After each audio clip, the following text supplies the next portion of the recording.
Welcome to the Cloud Security Alliance Non-Human Identity Summit. This is Bob West. I'm Managing Partner at West Strategy Group, and today I am going to speak to you thematically about non-human identities, creating order in a bowl of spaghetti, which is a great visual for identity and the surrounding technology infrastructure. So what I'm going to speak about today, first of all, I'll give you the definition of non-human identities. I'll talk through the identity and access management timeline, which speaks to the maturity of identity, walk you through the identity and access management ecosystem, and then we'll hone in on the non-human identity ecosystem.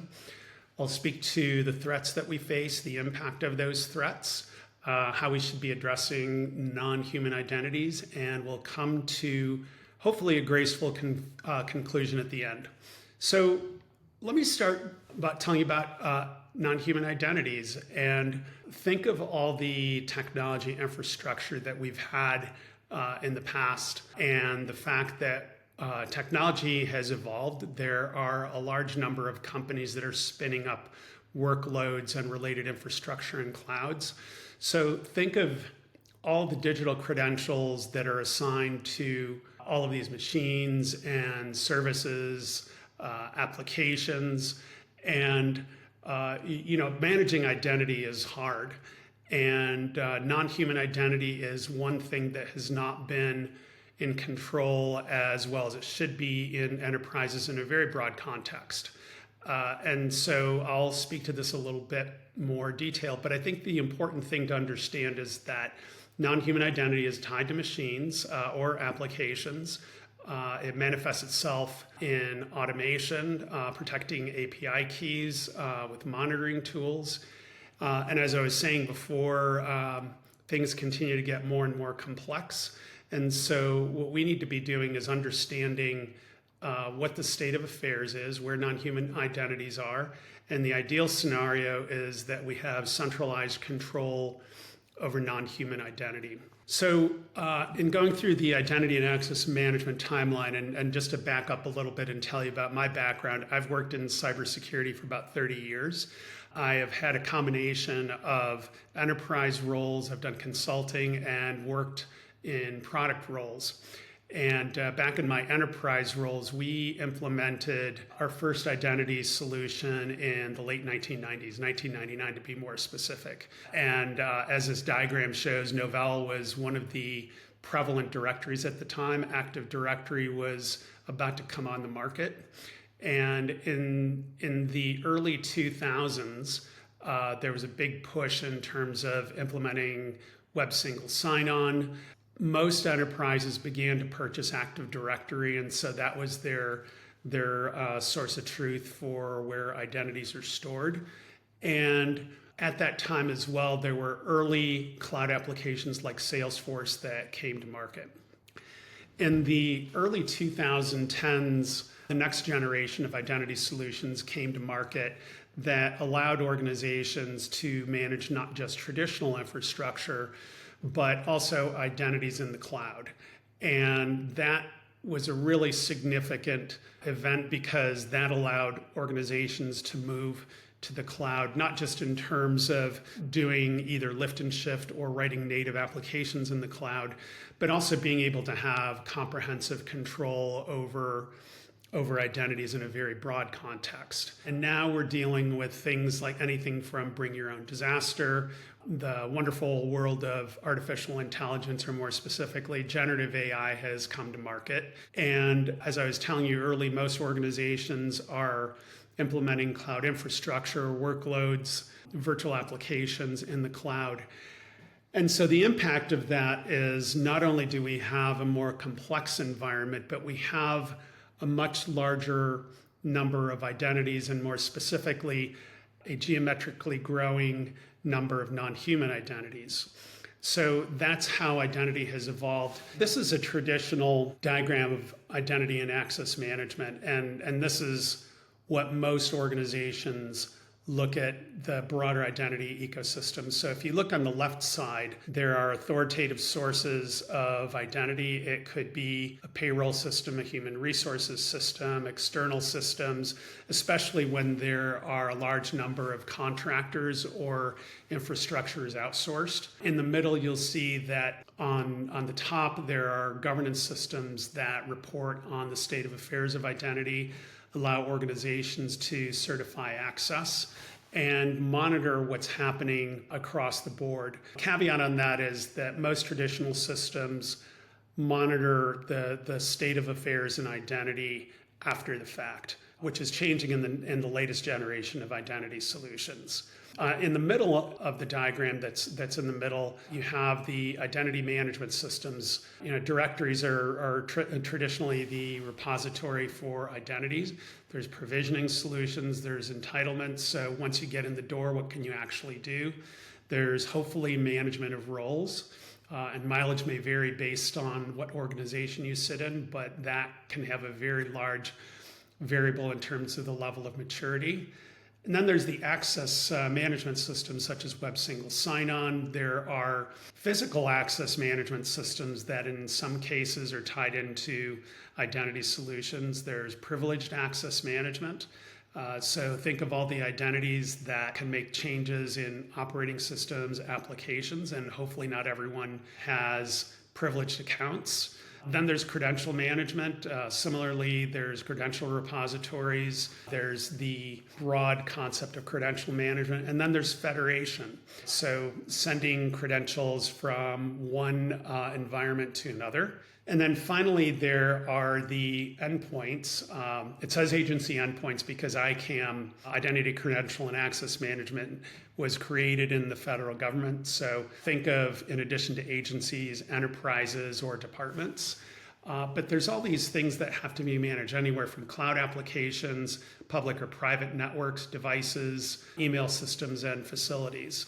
So let's dig in a little bit more into the non-human identity ecosystem. So we have different classes of tools. There's identity and access management, identity governance tools that allow you to understand who has access to what and control that. There's the ITDR category. There's specific tools that manage non-human identity and access management. Now we have classes of tools that allow you to provide governance over non-human identity. Then there's the latest set of tools that allow you to manage both human and non-human identities. I'll get into that a little bit more. And then there's KIM tools that a number of vendors have. And finally, there's control over non-human identities in infrastructure. So you have privileged access management, secrets, and vaulting tools. There's on-prem repositories like Active Directory. There's cloud infrastructure. And then there's traditional SaaS tools. And in all of these environments, there are servers, whether they're physical or virtual.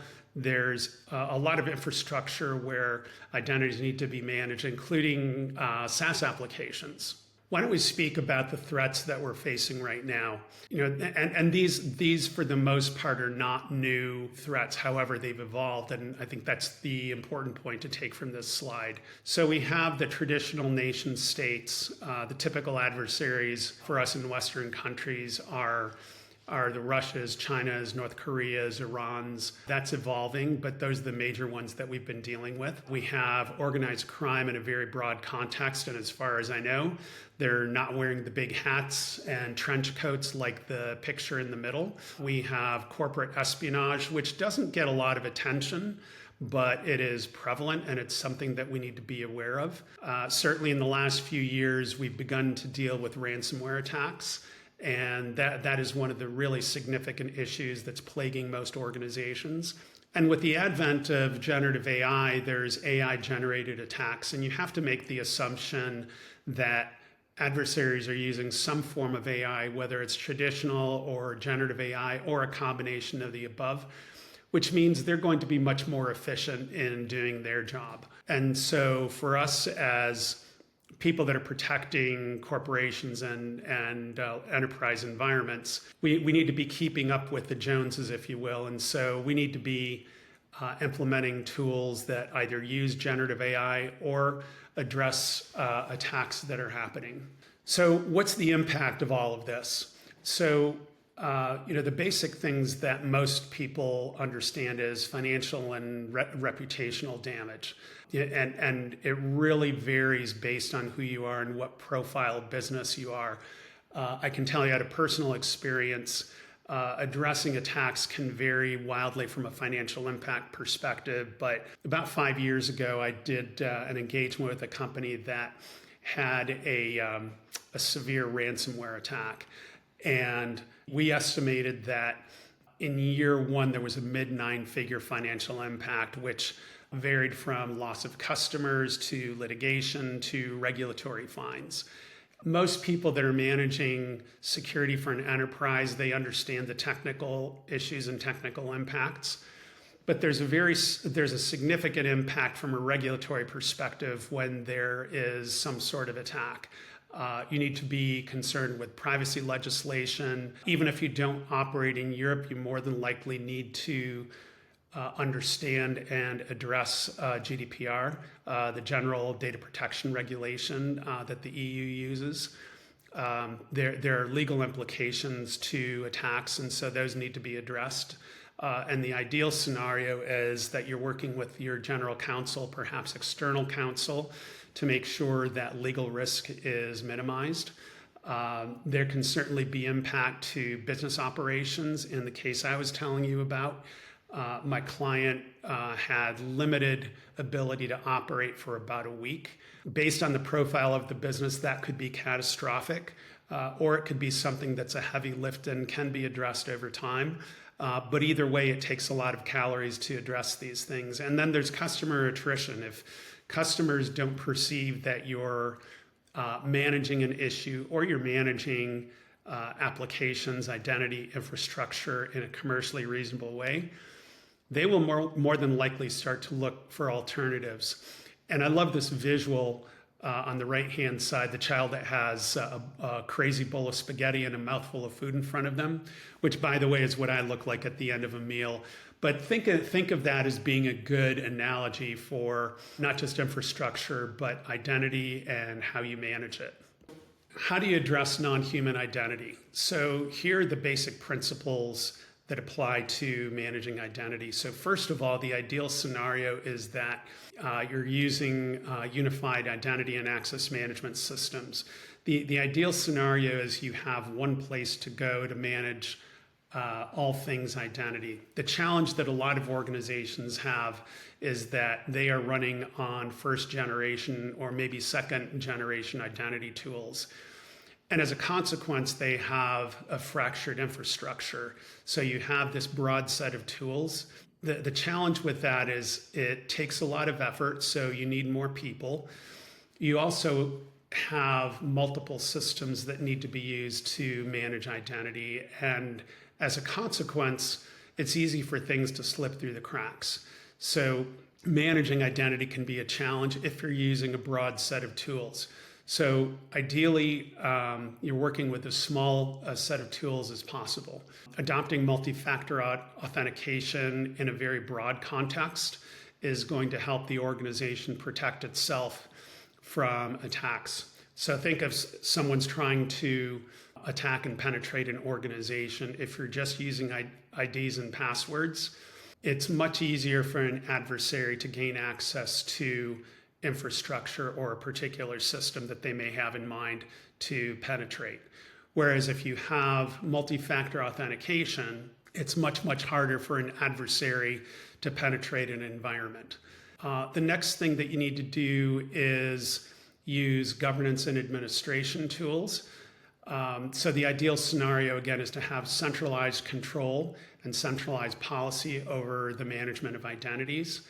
And taking a step beyond, as I was telling you earlier, having control in one place over both human and non-human identities is the ideal scenario. Traditionally, the tools that have been used to govern and administer identities have not given organizations information in real time or close to real time. So think of when an identity is provisioned, it's done at a particular point in time. if a person stays with an organization for a long period, more than likely they're going to either move into another role or the requirements for the applications that they need to do their job will change. And what typically has happened is that people's identities have accumulated and the rights have accumulated. So without the proper governance and administration tools, there's a large accumulation of rights. And the same thing holds true for non-human identities. Think of being able to understand non-human identities in a very broad context. So technology changes, organizations change, and sometimes it's challenging to keep up with the number of identities, retired devices, and so you have this spiraling growth of identity. And as I was telling you earlier, with the advent of using workloads and cloud infrastructure across the board, the number of non-human identities has grown exponentially. And so that's something that you need to use. On the employee's side, using federation and single sign-on helps to minimize and control the number of identities that are needed. We were an early adopter of federation. In fact, when I was CISO at Fifth Third Bank, we were the fourth company in the world to implement SAML. And what that allowed us to do is use identities within our infrastructure, federate them. Think of presenting your passport when you go from one country to another. Federation is pretty similar, where you knock on the door and the system goes, "Halt, who goes there?" "Well, it's Bob." "Well, prove to me that it's in fact Bob." So think of creating a unique identity similar to a passport. And a passport has a limited amount of information, right? It has where you were born, when the passport expires, and a unique identifier. In a similar way, federation acts the same way, where when you create a federated identity, it has a unique number, but you don't present a lot of credentials. So in a lot of business partner organizations, they want you to pass on your ID and password. The challenge with that is that can really get out of control very quickly, because now you have a second or third or fourth or a number of environments where you can't control the identity that you just passed along. And so it creates a big challenge in terms of protecting identity and protecting environments. This, again, none of this is rocket science or new, but hardening an environment to make sure that it minimizes the risk of attackers getting into your environment. The ideal scenario is that you have a consistent process to implement infrastructure and identities. So for example, if you think of traditional desktop environments, most mature organizations have a gold image, right? And as they implement new desktops or laptops, they have one version of the operating system and applications that are implemented to make sure that there's consistency, because otherwise it becomes very hard to protect environments. Most organizations have a less than mature environment that allows them to audit and monitor identities. So the first thing you need to do is establish a baseline. So what criteria and what characteristics should non-human identities have? And what controls do I have to make sure that if there's something unusual that happens, that I'm able to detect it? So if there's unusual behavior or someone is trying to penetrate, that you have the ability to, number one, understand what's unusual, and then secondly, be able to take action and make sure that if there is a penetration by a party that's not authorized, that the damage is contained. There's always issues, but if you can do what's commercially reasonable and have the ability to understand unusual activity and take action against it, that's going to allow you to minimize the damage. One of the things I like to tell senior executives and boards of directors is that you can't prevent breaches from happening. So think of, in the legal context, if a general counsel walked into an executive committee saying, "I can prevent lawsuits from happening," first of all, that's unrealistic. And secondly, the general counsel would lose credibility. So what their job is to make sure that legal risk is minimized. The same thing holds true in the security and identity worlds, where there are going to be attacks. We can't prevent those. But what we can do is put the right controls in place. So when something unusual happens, we have the ability to detect it and take action so that the damage is minimized. Think of having a brush fire instead of a 5-alarm fire. And that's the objective in terms of controlling attacks and controlling identity and non-human identity in a very broad context. So what are the benefits? Ultimately, when you make the right investment in protecting information and managing identity, there are several things that occur. You minimize the risk. You increase the probability of complying with regulatory requirements. You have operational efficiency. And ultimately, the goal in protecting an organization and having the right controls in place is to maximize business resiliency. If you look at this diagram, there's certain things that are fundamental in terms of managing business resiliency. So there's crisis management. So translate in the security terms, incident response programs. Bad things are going to happen. So what do you do once bad things happen? So you've got to have a plan in place, and it cuts across the board in terms of business resiliency and business resumption. So think of business continuity planning, disaster recovery. There's technology resiliency. Part of the fundamental recipe for creating technology resiliency is the architecture, making sure that there's failover. So when bad things happen, you're able to continue to function from a technology perspective. So it all starts with design. We always talk in the security world of building security in from square one. I like to use quality as an analogy. So think of when a car rolls off the assembly line. You don't say, let's add quality now, right? It's a function of the manufacturing process. And if you don't have the right level of quality, you have defects. And if they're severe enough, you have recalls, which are expensive. It takes a lot of energy to address them. But it's not as expensive and damaging as having recalls. And those not only there's the cost of having recalls and addressing the issues, but there's the perception that someone has in terms of, would I buy another car of this particular brand if I have a large number of recalls? Probably, I would probably begin to consider other brands if I had a car and that was an issue. And then finally, we need to address third parties. And managing third-party risk in a broad context is challenging. Making sure that there's the right resilience and that there's the right control over identity is something that's important. And so you have to have things like federation in place. You have to have the right process. You have to have good communication with the third parties you do business with. Everything. Think of the principle of doing all the heavy lifting up front, up and including communication, not just to third parties and customers, but think of communicating with the press. So what my colleagues and I have done over time is made sure that we had very tight scripts for our communications team, because a lot of how you're perceived as an organization is how you communicate externally. So if you don't have a crisp message that's going to be disseminated to the public and to the press, people will wonder whether you actually are able to run a business properly and if you have control over a situation.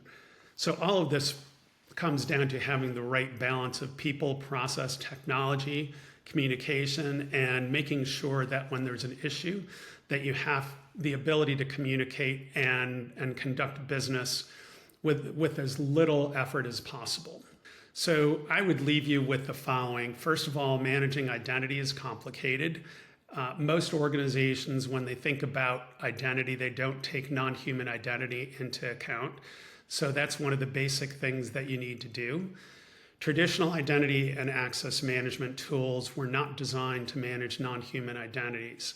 And depending on what maturity you have as an organization in identity tools, you may or may not have non-human identities. So if you don't have tools, go out and do some homework. Hopefully you can implement tools that make sense for you. Because non-human identities have not been on the radar screen for most organizations, they're a significant attack vector. And so being able to control non-human identity as best you can is the ideal scenario. As I was telling you, there's the latest generation of identity tools that are coming to market, and there are some specific tools that allow you to manage non-human identities. The ideal scenario is that you have as small a set of tools and as simple an architecture as possible, because that will prevent bad things from happening, from things slipping through the cracks. The more complex an environment, the more challenging it is to manage infrastructure and identity. So keeping it as simple as possible is the ideal scenario. And this is something that is an enterprise. It takes everyone within an enterprise to get this done right. So anything from proper governance to make sure that all the proper stakeholders are taken into account, dealing with technology infrastructure and going through things like architectural reviews, making sure that the technology teams are buying into what you're doing to make sure that there isn't a disconnect. And then making sure that everything that you're doing is either baked into enterprise technology risk organizations, business continuity plans, disaster recovery plans, and making sure that everyone that is involved knows what their role is. If you have all of that in order, then you're going to be able to protect yourself much better, number one, minimize the risk, and hopefully keep the business happy. So happy to answer some questions. Thank you so much for joining us today, and please ask your questions away.